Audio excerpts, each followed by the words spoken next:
नमस्कार दोस्तों। आज हम लोग बात करेंगे डिफरेंशियल कल्चर मीडिया के बारे में। तो मैं डॉक्टर एस के सूत्रकार, डिपार्टमेंट ऑफ पैथोलॉजी। इसमें जो मेन कल्चर मीडिया यूज़ किया जाता है उसको ब्लड अगार कहते हैं, और इसका काफ़ी ज़्यादा यूज़ है माइक्रोबायोलॉजिकल लैब में। तो आज आप इसके बारे में जानेंगे। चलिए शुरू करते हैं। तो जो डिफरेंशियल मीडिया होता है, स्पेशली जो माइक्रो ऑर्गेनिज्म होते हैं या बैक्टीरिया होते हैं, उनको डिफरेंशिएट करने के लिए इसका मेन यूज़ किया जाता है। तो एक ही जो कल्चर प्लेट होती है उसी में मल्टीपल ऑर्गेनिज्म ग्रो करते हैं, लेकिन उनकी जो कैरेक्टरिस्टिक्स होती है वो अलग अलग होती है, जिससे कि हम उसको उसकी कॉलोनी की मॉर्फोलॉजी के आधार पर, उसके कलर के आधार पर, या उसका जो आरबीसी का हिमोलिसिस हो रहा है उसके आधार पर उस बैक्टीरिया को आइडेंटिफाई कर सकते हैं। तो यहाँ पे जो ब्लड अगार एक डिफरेंशियल मीडिया की तरह यूज़ किया जाता है, और कई जो बैक्टीरियल स्पीसीज होती हैं वो आरबीसी को ब्रेक डाउन करती हैं। तो जो कंप्लीट ब्रेक डाउन करती हैं उनको बीटा हिमोलिटिकस कहा जाता है, और जो पार्शियल हिमोलिसिस करती हैं उनको अल्फ़ा हिमोलिटिक कहा जाता है, और जो जिनमें हिमोलिसिस नहीं होता है उन स्पीसीज़ को नॉन हिमोलिटिक कहते हैं। तो इस तरह से जो ब्लड अगार पे इन स्पीसीज़ को डिफ्रेंशिएट कर पाते हैं। तो पहले ब्लड अगार के बारे में थोड़ी बात करते हैं। तो इसमें जैसा कि इसका नाम जो सजेस्ट कर रहा है कि इसमें ब्लड है, तो इसमें मेमेलियन ब्लड का यूज़ होता है, जिसमें सीप हो सकता है, हॉर्स हो सकता है। और इसमें एक्चुअली जो कंसंट्रेशन रहता है ब्लड का वो करीब 5 से 10% के आसपास होता है, और एक तरह से इनरिच्ड डिफरेंशियल मीडिया है। और इसका मेन जो यूज़ है वो फेस्टिडियस जो ऑर्गेनिज्म होते हैं, यानी ऐसे ऑर्गेनिज्म जो पर्टिकुलर न्यूट्रिएंट रिक्वायरमेंट पर ही ग्रो करते हैं। अगर वो न्यूट्रिएंट उस कल्चर मीडिया में होगा तभी वो ग्रो करेंगे। तो जो फेस्टिडियस ऑर्गेनिज्म जैसे H. इन्फ्लुएंजाe है, निसेरिया है, या इसके अलावा स्ट्रेप्टोकोकाई हैं, ये कुछ ऑर्गेनिज्म हैं, माइक्रो ऑर्गेनिज्म हैं जो फेस्टिडियस होते हैं। इसके अलावा इसका यूज हीमोलिटिक एक्टिविटी को भी डिटेक्ट करने के लिए किया जाता है। जैसा कि मैंने बताया था कि कई बैक्टीरिया हीमोलिसिस प्रोड्यूस करते हैं, अल्फ़ा हीमोलिसिस, बीटा हीमोलिसिस और गामा हीमोलिसिस। तो इसके बारे में आगे जानेंगे। तो बीटा हीमोलिसिस में जैसा कि मैंने बताया था कि कंप्लीट हीमोलिसिस हो जाता है, आरबीसी पूरी तरह से लाइज्ड हो जाते हैं, तो उसको बीटा हीमोलिटिक कहा जाता है। तो इस ब्लड अगार के यूजेस के बारे में बात करें तो जैसा कि मैंने बताया कि it is use to isolate and cultivate the streptococci, Neisseria and other fastidious organism. तो इसका मेन यूज़ कल्चर करने के लिए किया जाता है। इसके अलावा इसका यूज डिफ्रेंशिएट करने के लिए, बैक्टीरिया को डिफ्रेंशिएट करने on the basis of haemolytic property. तो अल्फ़ा हीमोलिसिस, बीटा हीमोलिसिस और गामा हीमोलिसिस के आधार पर उनको डिवाइड कर सकते हैं। तो ये इसके कुछ इंपॉर्टेंट यूजेस हैं। ये हीमोलिसिस के टाइप्स हैं, जैसे आप देख सकते हैं कल्चर प्लेट्स में, बीटा हीमोलिसिस है, अल्फ़ा हीमोलिसिस है और गामा हीमोलिसिस है। तो जिसमें जो बैक्टीरिया बीटा हीमोलिसिस प्रोड्यूस करते हैं उसमें आरबीसीज कम्प्लीटली लाइज्ड हो जाते हैं, और इस ग्रुप में एक्चुअली बीटा हीमोलिटिक जो group A beta haemolytic streptococci आते हैं, और इसके अलावा लिस्टेरिया मोनोसाइटोजिन्स और क्लोस्ट्रिडियम परफेरेंजिन्स। तो ये कुछ बैक्टीरिया हैं जो बीटा हीमोलिसिस प्रोड्यूस करते हैं। यहाँ आप देख सकते हैं बीटा हीमोलिसिस को। बीच में जो है जिनमें पार्शियल हीमोलिसिस होता है उसको अल्फ़ा हीमोलिसिस कहा जाता है, यानी पार्शियल आरबीसी का ब्रेकडाउन होता है। और इसमें जो बैक्टीरिया होते हैं स्ट्रेप्टोकोकस निमोनिया और स्ट्रेप्टोकोकस विरिडेंस, ये दोनों बैक्टीरिया जो है वो अल्फ़ा हीमोलिसिस प्रोड्यूस करते हैं। और इसके अलावा जो गामा हीमोलिसिस प्रोड्यूस किया जाता है वो इसमें एंट्रोकोकस फिकालिस और स्टेफ्लोकोकस सेप्रोफिटिकस और स्टेप्लोपेकस एपिडर्मिडिस। तो ये गामा हीमोलिसिस यानी नॉन हीमोलिटिक होते हैं ये बैक्टीरिया। तो एक हीमोलिसिस के बेस पर इनको डिवाइड कर सकते हैं हम। अगर हम इसके प्रिंसिपल के बारे में बात करें तो यहाँ पे बीफ एक्सट्रैक्ट और जो पेप्टोन यूज़ किया जाता है उससे जो माइक्रोनिज्म होते हैं या बैक्टीरिया होते हैं उनको कार्बन मिलता है, नाइट्रोजन मिलता है, अमाइनो एसिड मिलते हैं और विटामिन मिलते हैं। और इसके अलावा जो सोडियम क्लोराइड इसमें यूज़ किया जाता है वो मेन उसका काम ऑस्मोटिक बेसिकली इक्विलिब्रियम को मेंटेन करना होता है मीडियम के अंदर। और इसके अलावा जो अगार है वो सॉलिडिफाइंग एजेंट की तरह काम करता है।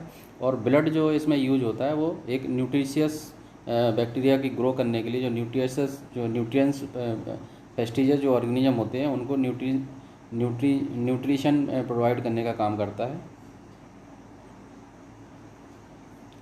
तो अगर हम इसके प्रिपरेशन के बारे में बात करें तो ब्लड अगार का जो प्रिपरेशन है, इसके लिए जो अगर 1 लीटर हम इसका जो सॉल्यूशन बनाएं तो इसका जो कंपोजिशन होगा, अगर इसमें 15 ग्राम लेंगे, बीफ एक्सट्रैक्ट 10 ग्राम लेंगे, पेप्टोन वाटर 10 ग्राम लेंगे, सोडियम क्लोराइड 5 ग्राम लेंगे, तो ये जो पूरे 4 जो इंग्रेडिएंट हैं ये टोटल 40 ग्राम्स के आसपास होते हैं। और इसके अलावा 50 ml इसमें डीफिब्रिनेटेड सी ब्लड लिया जाता है और pH अराउंड 7.3 के आसपास मेंटेन की जाती है 25 डिग्री सेंटीग्रेड पर।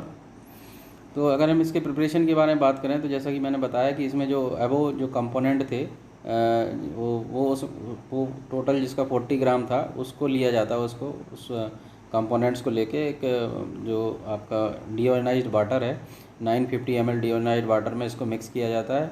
और इसमें पहले सी ब्लड नहीं मिलाया जाता है, केवल जो कंपोनेंट है उन्हीं को मिलाया जाता है। कंपोनेंट में आपका जैसा कि मैंने बताया अगार है, बीफ एक्सट्रैक्ट है, पेप्टोन है, सोडियम क्लोराइड है, ये 4 चीज़ें इसमें रहती हैं। और इसके बाद इसको डिओनाइज्ड वाटर में 950 ml में डिज़ोल्व किया जाता है, उसको अच्छी तरह से मिक्स कर लिया जाता है। और मिक्स करने के बाद इसको इस सॉल्यूशन को हीट करते हैं और 1 मिनट तक इसको बॉयल करते हैं जिससे कि वो कम्प्लीटली डिज़ोल्व हो जाए। उसके बाद इसको ऑटोक्लेव किया जाता है 15 मिनट के लिए। 15 PSI जो प्रेशर होता है उस पर एट 121 डिग्री सेंटीग्रेड पर। ये बहुत ही इंपॉर्टेंट है कल्चर मीडिया प्लेट को स्टरलाइज जो करने का जो प्रोसेस है वो ऑटोक्लेव में 15 मिनट के लिए 15 PSI प्रेशर पर 121 डिग्री सेंटीग्रेड पर रखते हैं।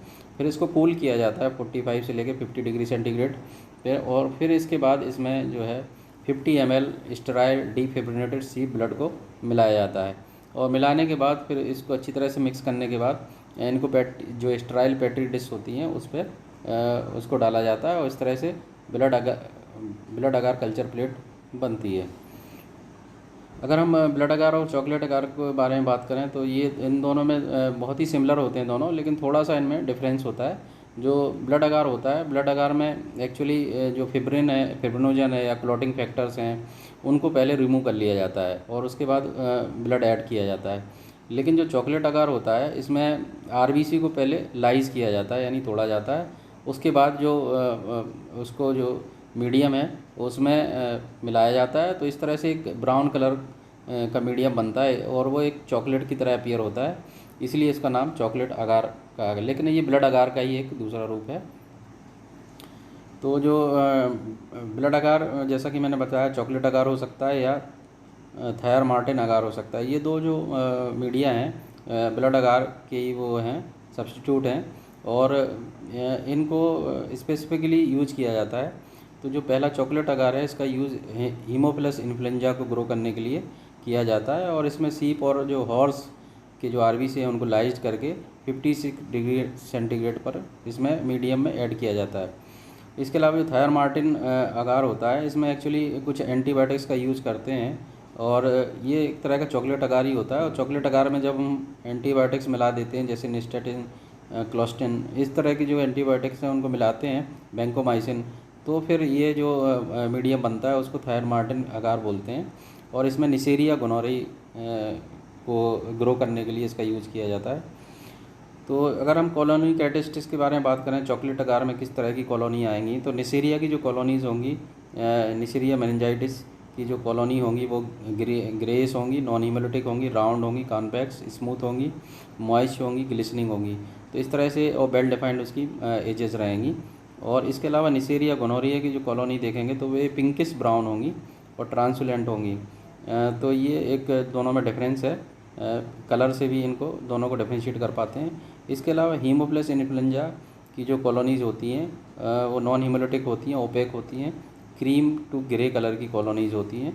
तो इसके अलावा जो थायर मार्टिन है, जैसा कि मैंने बताया था कि आइसोलेशन गोनोरिया को आइसोलेट करने के लिए इसका यूज होता है। तो निसेरिया गोनोरिया और निसेरिया मेनिंजाइटिस ये दोनों ही इसमें ग्रो कर सकते हैं। और इसमें बेसिकली ये चॉकलेट अगार होता है और इसमें वैंकोमाइसिन, स्टैटिन, कोलिस्टिन को ऐड किया जाता है जिससे कि नॉर्मल जो बैक्टीरियल फ्लोरा है वो ग्रो ना करे, केवल जो मेन जो बैक्टीरिया हैं जैसे निसेरिया गोनोराई और निसेरिया मेनिंजाइटिस ये ही ग्रो करें। तो ये एक छोटा सा वीडियो था ब्लड अगार के ऊपर। मुझे आशा है आप लोगों को पसंद आएगा। धन्यवाद।